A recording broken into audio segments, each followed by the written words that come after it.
Hello दोस्तों, आज की वीडियो में आप सभी का स्वागत है। आज हम परसेंटेज की क्लास नंबर अगली करेंगे। क्वेश्चन में कहा गया है कि राजू की आय उसके खर्च से 44.44% अधिक है। यदि उसकी आय में 60% की वृद्धि होती है और उसके व्यय में 70% की वृद्धि होती है तो उसकी बचत 12,000 रुपये बढ़ जाती है। तो उसके प्रारंभिक व्यय और प्रारंभिक बचत का अंतर ज्ञात करो। तो 44.44% का मतलब क्या होता है? तो हमें पता है कि 11.11% का मतलब होता है 1/9। तो यहाँ पर है 44.44%। तो 44.44%, तो इसका मतलब होता है 4/9। कितना होता है? 4/9। तो आय बराबर होता है इनकम बराबर सेविंग प्लस एक्सपेंडिचर। अब इसको करेंगे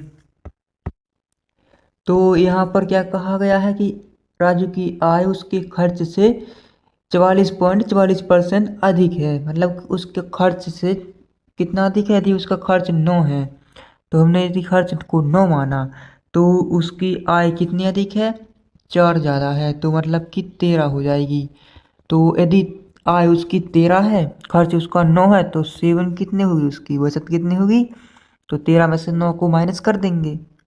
13 और में मतलब कि 9 को माइनस करेंगे तो कितना आएगा?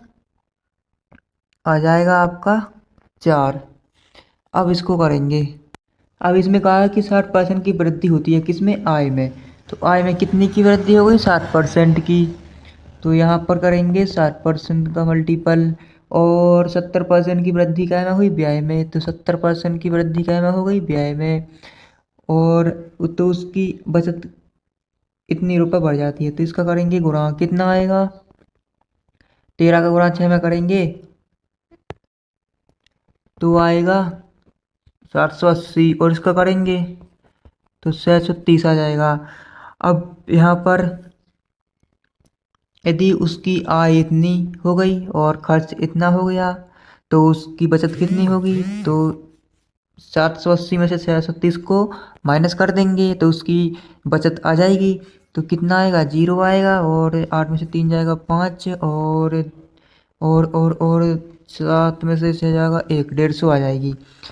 तो इसका मतलब तो उसकी सेविंग कितनी बढ़ी होगी? 150 बटी में 4, इतनी परसेंट बढ़ चुकी होगी।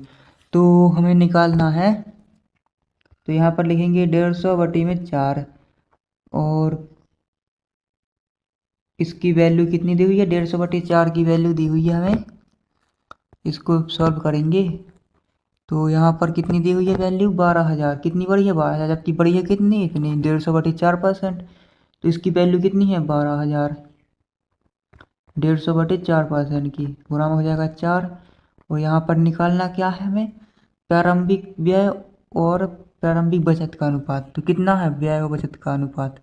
अंतर निकालना है ना। अंतर कितना है? 5 से 9 में से 4 जाएगा तो 5 आएगा, बटी में कितना? 4। मतलब की वैल्यू कितनी है? 4 की। तो इसको करेंगे सॉल्व, तो यहाँ से कट जाएगा जी 15 से 8 बार में, 15 8 120, 4 से 4 कट जाएगा, और यहाँ पर 100 का गुणा हो जाएगा तो कितना आएगा? 80 का गुणा होगा 5 में से 40 आ जाएगा, 400 और 2 जीरो, और मतलब कि 40,000 आ जाएगा इसका आंसर। ऑप्शन नंबर ए हो जाएगा इसका राइट आंसर। अगला क्वेश्चन कह रहा है एक व्यक्ति का मासिक व्यय उसकी मासिक बचत से 66.2/3% अधिक है। यदि उसकी मासिक आय में 44% की वृद्धि होती है और उसके मासिक व्यय में 60% की वृद्धि होती है तो उसकी मासिक बचत में इतने रुपए की वृद्धि हो जाती है। कितनी? 1,040 की। तो आरंभिक व्यय कितना है? तो सबसे पहले 66 सही 2/3% का मतलब होता है 66 सही 2/3% का मतलब होता है 2/3। ओ तो इनकम बराबर होता है एक्सपेंडिचर और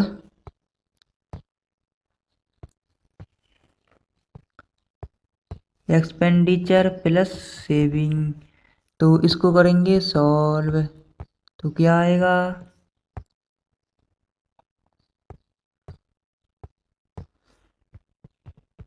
तो यहाँ पर है कितना कि मासिक व्यय उसकी मासिक बचत से इतना अधिक है।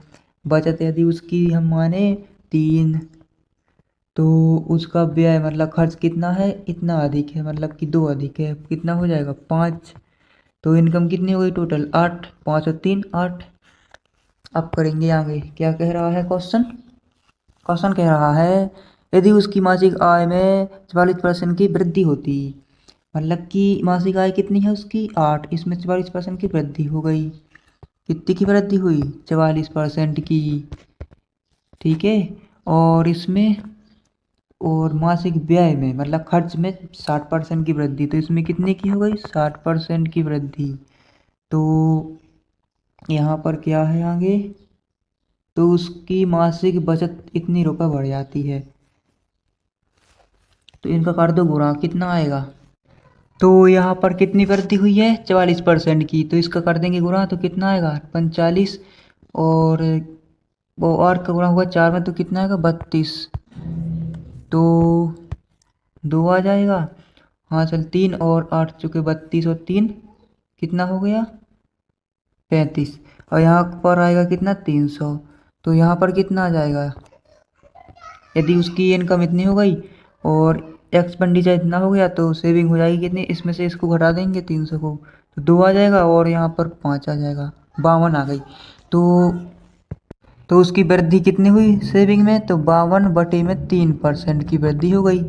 जबकि वह कह रहा है कि इतनी की वृद्धि हुई 1040 की, तो 1040 की वैल्यू दी हुई है हमें कितनी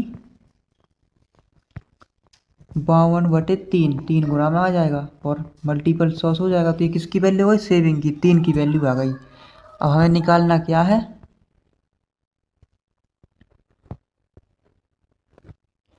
हमें निकालना है, वो कह रहा है कि आरंभिक व्यय कितना है, तो उसका एक्सपेंडिचर मतलब व्यय कितना है 5 है, इसकी वैल्यू निकालनी है। और टोटल जी किसकी वैल्यू है 3 की। अब इसको कर देंगे सॉल्व, 3 से 3 कट जाएगा, और 52 से इसको काट देंगे, कितनी बार में कटेगा ये, तो 13 से काट दो, 13 8 4, और 13 13 से काटोगे 4 बार में, 4 से काटोगे तो 20 बार में, तो 20 पंचे कितना आ गया 100, और 2 जीरो है, तो कितना आ जाएगा 10,000। तो ऑप्शन नंबर बी हो जाएगा इसका राइट आंसर 10,000।